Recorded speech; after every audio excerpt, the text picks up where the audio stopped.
स्वाद अनुसार को सब्सक्राइब करें और सारे नए रेसिपी अपडेट्स के लिए बेल आइकन पर क्लिक कीजिए। गर्मा गर्म गुजराती डबका कढ़ी के साथ मैं तोरल आपका स्वाद अनुसार में स्वागत करती हूँ। कढ़ी बनाने के लिए सबसे पहले मैंने लिया है 1 कप जितनी खट्टी छाछ। अब उसमें 1 बड़ा चम्मच बेसन लेंगे, आधा चम्मच हल्दी पाउडर, 1 चम्मच चीनी और नमक स्वाद अनुसार। इन सबको अच्छे से मिक्स करेंगे।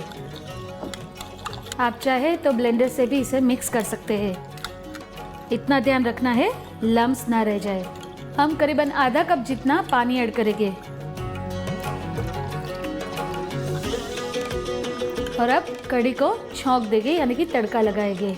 सबसे पहले गैस ऑन करेंगे और उसमें करीबन आधा चम्मच जितना ऑयल ऐड करेंगे। आप चाहे तो घी भी यूज़ कर सकते हैं। अब हम आधा चम्मच जीरा ऐड करेंगे, थोड़ा सा मेथी दाना ऐड करेंगे, पिंच ऑफ हींग, कड़ी पत्ता और हरी मिर्च। हाफ टी स्पून लाल मिर्च पाउडर डालते ही कढ़ी अंदर डाल देंगे।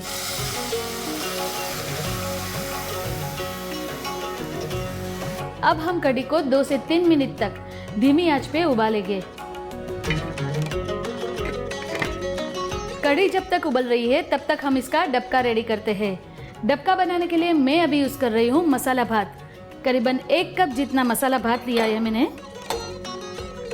अब इसमें करीबन 4 से 5 बड़े चम्मच बेसन के ऐड करेंगे और अब सारे सूखे मसाले ऐड करेंगे। आधा चम्मच मिर्च पाउडर और आधा चम्मच हल्दी पाउडर, नमक स्वाद अनुसार और चुटकी भर हींग और 3 से 4 छोटे चम्मच तेल। अब इसको अच्छे से मिक्स करते हैं। इसमें थोड़ा थोड़ा पानी ऐड करेंगे।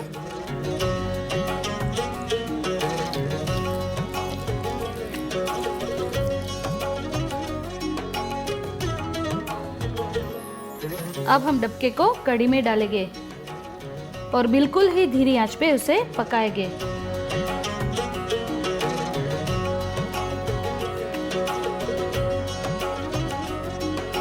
और अब कढ़ाई को ढककर करीबन 4 से 5 मिनट हमें इसे स्लो गैस पे पकाना है।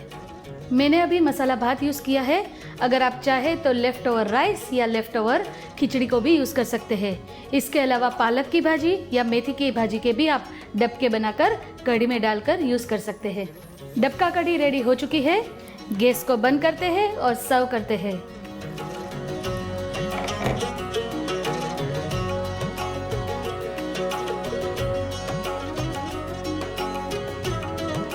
तो तैयार है डबका कढ़ी। आप इसे प्लेन राइस के साथ या चपाती के साथ खा सकते हैं। आपको ये गुजराती रेसिपी कैसी लगी ये मुझे ज़रूर कमेंट्स में लिख भेजिए। और ऐसी ही स्वादिष्ट गुजराती रेसिपीज़ के लिए लाइक कीजिए, शेयर कीजिए और सब्सक्राइब कीजिए स्वाद अनुसार को।